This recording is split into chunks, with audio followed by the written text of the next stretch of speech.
जंगल में सभी पक्षी अपने अपने घरों में बहुत खुशी का जीवन गुजार रहे थे। उसी जंगल में एक कालू कौवा और उसकी पत्नी गोरी कौवी भी रहते थे, जो बहुत दुष्ट कौवे थे। वो हमेशा दूसरे पक्षियों को तंग करते और हमेशा दूसरों से चीजें छीन छीन कर खाते। कौवा छुपकर बैठा हुआ था जब एक छोटा कबूतर का बच्चा मीठा फल लेकर उड़ता हुआ आ रहा था। जैसे ही कबूतर का बच्चा कौवे के पास से गुजरता है, कौवा तुरंत हमला करता है और उस छोटे बच्चे से मीठा फल छीन लेता है। चिड़िया बैठी ये सब देख रही थी। वो भागकर वहाँ जाती है। कौवे अंकल, आप मेरा फल मुझे वापस कर दें। ये फल मैं अपनी मम्मा के लिए लेकर जा रहा था। बदमाश कौवे, छोटे पक्षियों का तो ख्याल करो। अगर इन्हें कुछ दे नहीं सकते हो तो छीनो भी ना। अच्छा, गलती हो गई चिड़िया, मैं फिर ऐसा नहीं करूँगा। ऐसा कहते हुए कालू कौवा वो मीठा फल लेकर वहाँ से भाग जाता है। बेटा, मेरे पास फल तो नहीं है, आप ये दाना ले जाएं और अपनी मम्मा को ये दाना ही खाने को दे देना। मैं वो मीठा फल बहुत मुश्किल से ढूंढ कर लाया था। फिर वो छोटा कबूतर का बच्चा चिड़िया से कुछ दाने लेकर रोता हुआ घर चला जाता है। जैसे ही मैंने कबूतर के बच्चे से ये मीठा फल छीना तो पीछे से चिड़िया आकर मुझे भाषण देने लगी। एक लगानी थी उस कमजोर चिड़िया के। अगर मैं होती तो चोंच तोड़ देती मैं उसकी। बड़ी आई हमें भाषण देने वाली। अच्छा, अब छोड़ो उसे और तुम ये मीठा फल खाओ। कौवा और कौवी बैठे मीठा फल खा रहे थे कि उनके घर के दरवाजे पर कोई दस्तक देता है। मैं बहुत मुसीबत में हूँ, मेरी मदद करो। अगर घर में कुछ खाने को है तो मुझे दे दो। लो जी, आ गया कोई फिर से भीख मांगने। इसे ये नहीं पता कि यहाँ तो खुद भिखारी रहते हैं। ऐसा कहते हुए वो दोनों हंसने लग जाते हैं। दस्तक फिर से होती है और वो दोनों पति पत्नी बाहर जाते हैं। मैं भूखा हूँ, मुझे कुछ खाने को दें, आपकी बड़ी कृपया होगी। वो पक्षी उनसे कुछ खाने को मांग रहा था, मगर गोरी कौवी की नजर उस पक्षी के थैले पर थी और गोरी कालू के कान में कहती है, कालू जी, तुम इसे बातों में लगाओ, मैं इसके थैले की तो तलाशी लूं, इसमें क्या है। फिर कालू कौवा उसे बातों में लगाता है। तो तुम भूखे हो, क्या खाना पसंद करोगे? हमारे घर में तो तरह तरह के खाने हैं। फिर कालू कौवा उसे बातों में लगाता है और गोरी उसका थैला आहिस्ता से उठाकर उसमें से 100 रुपए निकाल लेती है और वापस वो थैला वहीं रख देती है। चल भाग यहाँ से, बड़ा आया भोजन मांगने वाला। कहाँ कहाँ से आ जाते हैं भिखारी कहीं के।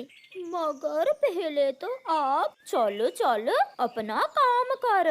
ऐसा कहते हुए कौवे घर के अंदर जाकर दरवाजा बंद कर लेते हैं और वो पक्षी निराश होकर वहाँ से चला जाता है।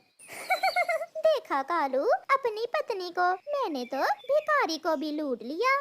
मान गया गोरी, तुमसे बड़ा शैतान तो कोई हो ही नहीं सकता। पास में बैठा उनका बेटा जग्गू कौवा सब देख रहा था। मम्मा मम्मा, सच आप तो पापा से 2 हाथ आगे हो। मम्मा मम्मा, अब पापा से कहें इन पैसों के समोसे ला कर दें। मुझे बहुत भूख लगी हुई है, मुझे जल्द लौट कर जाना होगा। अगर मैं अपने बेटे की दवा लेकर ना गया तो कुछ भी हो सकता है। पीपल के पेड़ पर बैठा वो पक्षी ऐसा सोचते हुए जैसे ही अपने थैले से 100 रुपए निकालने के लिए देखता है तो वहाँ कुछ भी नहीं था। वो पक्षी रोने लग जाता है। ये क्या हुआ? मेरे पैसे किसी ने निकाल लिए। अब मैं अपने बेटे की दवा कैसे लेकर जाऊंगा? बहुत बुरा किया जिसने भी किया। उस जालिम को क्या पता कि मेरा बेटा बहुत बीमार है। ऐसे रोता हुआ वो पक्षी अपने घर वापस लौटता है। वो जैसे ही घोंसले में आता है तो उसका बीमार बेटा तड़प रहा था। पापा, क्या आप मेरे लिए दवा ले आए हैं? नहीं बेटा, किसी जालिम ने दवा के पैसे मेरे थैले से निकाल लिए। उस बूढ़े पक्षी के सामने उसका बेटा तड़प तड़प कर मर जाता है और वो कुछ नहीं कर पाता। बेटे, मेरे बेटे, मैं आपको बचा ना सका, मुझे माफ कर देना। ऊपर वाले, जिसने मुझसे मेरा बेटा छीना, आप उसे भी ऐसे ही रुलाना जैसे मैं रो रहा हूँ। कहते हैं मजलूम की आह दूर तक जाती है। कौवा भी खुशी खुशी 100 रुपए लेकर कबूतर चाचा की दुकान पर जाता है। ओए मोटे कबूतर, ये लो पैसे और मुझे गरम गरम समोसे दे दो। बहुत पैसे हैं मेरे पास आज। वाह रे काले कौवे, आज ये 100 रुपए कहाँ से ले लिया? इस बात को छोड़ो, पैसे लो और गरम गरम समोसे दो। फिर कालू कौवा चाचा कबूतर की दुकान से 3 समोसे लेकर घर वापस होता है। गोरी, मैं नदी से पानी पीकर आता हूँ, तब तक तुम मीठी चटनी बनाओ, फिर हम इकट्ठे बैठकर ये समोसे खाएंगे। पापा, जल्दी आना, मुझसे इंतजार नहीं होगा। फिर कालू कौवा नदी से पानी पीने चला जाता है। जग्गू, तुम्हारे पापा तो ना जाने कब आएंगे, चलो हम अपना अपना समोसा खा लेते हैं। हाँ मम्मा, मैं भी यही सोच रहा था। ऐसे गोरी कौवी और उसका बेटा एक एक समोसा लेकर खाने लगते हैं। चाचा कबूतर जैसे ही अपनी समोसे बनाने वाली कढ़ाई की तरफ देखता है तो घी में एक मरा हुआ सांप था। ये कैसे हुआ? मेरी कढ़ाई में सांप कैसे गिर गया? फिर अचानक चाचा कबूतर का ध्यान कालू कौवे की तरफ जाता है, जो उससे अभी अभी समोसे लेकर गया था। ये समोसे जहर वाले होंगे, मुझे कालू कौवे को बचाना होगा। अगर उसने जहर वाले समोसे खा लिए तो वो मर जाएगा। ऐसा सोचकर चाचा कबूतर कालू कौवे के घर की तरफ भागता है। कालू कौवा भी नदी से पानी पीकर आ जाता है। वो जैसे ही घर में आता है तो सामने उसकी पत्नी और बेटा मरे पड़े थे। गोरी, गोरी, जग्गू, मेरे जग्गू, उठो बेटा, आपको क्या हुआ है? कालू कौवा रोने लग जाता है। कालू कौवा बहुत रो रहा था। उसकी आंखों के सामने उसका बेटा और पत्नी मरे पड़े थे और उसे कुछ समझ नहीं आ रहा था कि ये सब कैसे हुआ है। कबूतर भी वहाँ आ जाता है, मगर वो कौवी और उसका बेटा मरा हुआ देखकर चुप रहता है। क्या हुआ है इन्हें? मैं तो नदी पर पानी पीने गया हुआ था। जब मैं लौट कर आया तो मेरा सब कुछ उजड़ चुका था। मेरी पत्नी और मेरा बेटा मर गए। चाचा कबूतर, मैं उजड़ गया। कबूतर भी चुप रहने में ही भलाई समझता है और चुपचाप वहाँ से चला जाता है। प्यारे दोस्तों, कभी कभी पापी को वहाँ से सजा मिल जाती है जिसका उसने सोचा भी नहीं होता।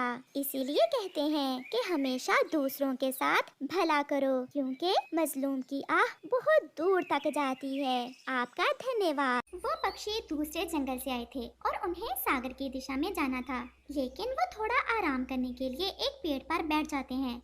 चिड़िया, मैं तो बहुत थक गया हूँ, मुझसे तो और उड़ा भी नहीं जा रहा। हम सब थके हुए हैं, लेकिन हमें सफर तो करना ही होगा। ऐसे अनजान जंगल में रात कैसे गुजारेंगे? और फिर तोते की नजर सामने एक घर पर पड़ती है। दोस्तों, वो सामने एक घर है, हम सब वहाँ जाते हैं और आज की रात उस घर में गुजारते हैं और फिर सुबह होते ही अगला सफर शुरू करेंगे। न जाने वो घर किस पक्षी का है, क्या वो हमें आश्रय देगा अपने घर में? हम एक बार जाकर पूछ लेते हैं। ऐसा भी तो हो सकता है कि वो पक्षी दयालु हो और हमें आज की रात अपने घर में रख ले। और फिर वो सब उस घर की तरफ जाते हैं। कबूतर घर के दरवाजे पर दस्तक देता है, लेकिन अंदर से कोई आवाज नहीं आती। वो फिर से दस्तक देता है। इस घर में तो कोई भी नहीं है। वो सामने तो और भी घर हैं। मुझे तो ऐसा लग रहा है यहाँ कुछ पक्षी रहते हैं और इस समय वो भोजन लेने गए होंगे। वो अभी ऐसे बातें कर ही रहे थे कि वहाँ एक कौवा और कौवी आ जाते हैं। क्या झांक रहे हो हमारे घर में?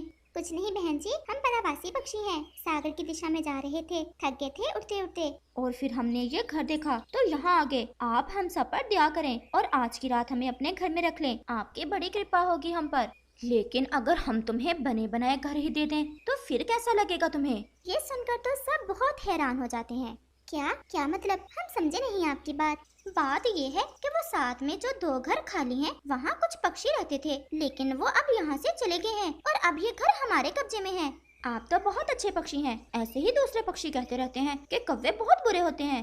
सब झूठ बोलते हैं, लेकिन तुम मेरी पूरी बात सुन लो। वो घर तुम ले सकते हो, परंतु बदले में किराया देना होगा तुम्हें। किराया? कितना किराया देना होगा हमें? कुछ ज्यादा नहीं, बस 3 दाने चावलों के हर रोज एक घर के बदले में। ये सुनकर तो उन सब की आंखें खुली की खुली रह जाती हैं। लेकिन रात भी होने वाली थी, वो थके हुए भी थे, इसलिए कबूतर दूसरे दोस्तों से पूछे बगैर ही ऐसा कहता है। हमें मंजूर है। हम कल से हर रोज आपको चावलों के 3 दाने ला दिया करेंगे। कबूतर, ऐसा कैसे होगा? हम कर लेंगे चिड़िया, बस कुछ दिन यहाँ ही गुजार लेते हैं और तब तक हमारे जंगल का मौसम भी ठीक हो जाएगा और फिर हम सागर की तरफ जाने की बजाय यहाँ से ही वापस चले जाएंगे। चिड़िया और तोते को भी कबूतर की बात अच्छी लगती है। जल्दी जल्दी बताओ, हमें कोई और भी काम है।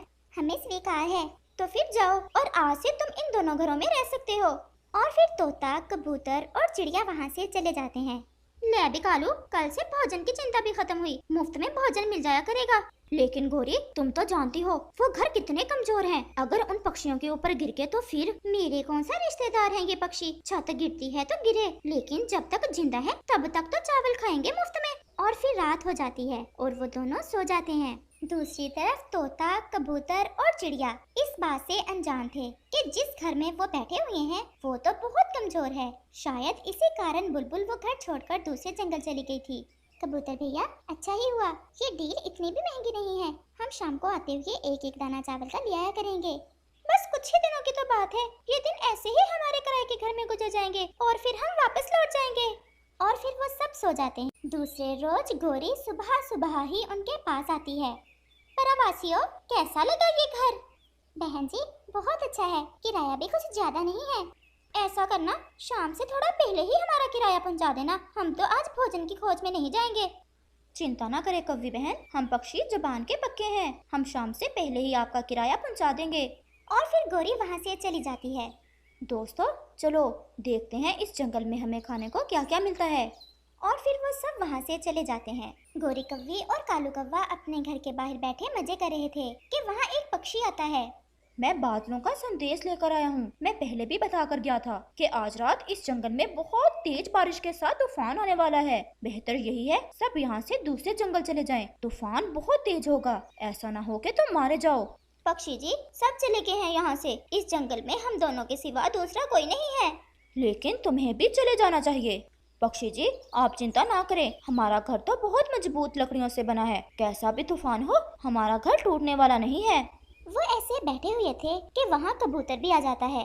लो जी कव्वी और कव्वी, आपका किराया। कव्वे, तुम तो कह रहे थे कि इस जंगल में और कोई दूसरा पक्षी नहीं है, सब चले गए हैं, लेकिन फिर ये कबूतर कहाँ से आ गया? ये परावासी हैं, इन्होंने वो बुलबुल वाला घर हमसे किराए पर लिया है। जाते हुए बुलबुल वो घर हमें ही देकर गई थी। अब मैं जाता हूँ, मेरे दोस्त मेरा इंतजार कर रहे हैं। और फिर कबूतर वहाँ से चला जाता है। वो घर तो बहुत कमजोर है और तुमने लालच किया और मासूम पक्षियों को बताई ही नहीं ये बात। पक्षी तुम जाओ, हम देख लेंगे जो होगा। और फिर वो पक्षी वहाँ से चला जाता है। गोरी, कहीं ये पक्षी बता न दे उन्हें कोई बात। इतना समय नहीं है उसके पास, सबको अपनी अपनी चिंता है। तुम चावल खाओ और छोड़ो उन छोटे पक्षियों को। वो पक्षी थोड़ा दूर जाता है तो उसके मन में विचार आता है। इन कौवों ने उन बेचारे पक्षियों को ये बात नहीं बताई कि वो घर तो बहुत कमजोर हैं और तूफान भी आने वाला है। मुझे उन्हें ये बात बताना होगी, नहीं तो भगवान मुझे माफ नहीं करेगा। और फिर ऐसा सोचते हुए वो पक्षी वापस होता है। दरवाजा खोलो, जल्दी करो, मेरे पास समय थोड़ा है। क्या बात है पक्षी, दरवाजा तो खुला ही था। मैं मौसम का संदेश लेकर आया था। आज रात बड़ा तूफान आने वाला है, इसलिए इस जंगल के सब पक्षी ये जंगल छोड़कर दूसरे जंगल चले गए हैं। लेकिन पक्षी, कव्वा और कव्वी तो इसी जंगल में रहते हैं, उन्होंने ही हमें ये घर किराए पर दिया है। मेरी बात मान लो, ये घर बहुत कमजोर हैं। बुलबुल के थे ये घर, इसलिए वो ये घर छोड़कर चली गई है। वो कव्वे तो है ही लालची और उनके घर मजबूत हैं, इसलिए वो यहाँ से नहीं गए। लेकिन अब हम कहाँ जाएंगे इस समय? तुम तीनों मेरे साथ चलो। आज की रात तुम मेरे पास रुक जाना और फिर सुबह होते ही कोई बंदोबस्त कर लेना। और फिर वो सब उस पक्षी की बात मान लेते हैं और उसके साथ चले जाते हैं। कालू, कल से किराया कुछ ज्यादा ना कर दे। 3 चावल के दाने खाकर मेरा तो पेट ही नहीं बढ़ता।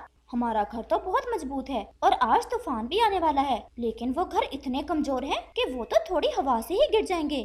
कौवा और कव्वी ये नहीं जानते थे कि कबूतर, चिड़िया और तोता तो उस पक्षी के साथ चले गए हैं। वो तो घर में है ही नहीं। मरते हैं तो मरे, हमें क्या, लेकिन अगर बच गए तो कल से पूरे 10 दाने लूंगी मैं। और फिर रात गहरी हो जाती है। कौवा और कव्वी सो जाते हैं। आधी रात को गहरे बादल आते हैं और साथ तेज तूफान। तूफान तो बहुत तेज था और बादल गरजते हैं। फिर तेज हवा शुरू हो जाती है। कव्वे का घर था तो बहुत मजबूत, लेकिन शायद उन्हें उनके कर्मों की सजा मिलनी थी और उनका घर जिस पेड़ पर था वो पेड़ तो पूरे का पूरा ही गिर जाता है। वो पेड़ तो जड़ से ही उखड़ जाता है। उस जंगल में कोई और पक्षी ना था। सब बड़े तूफान के डर से चले गए थे, लेकिन कव्वी और कौवा अपने लालच के कारण वही मर जाते हैं।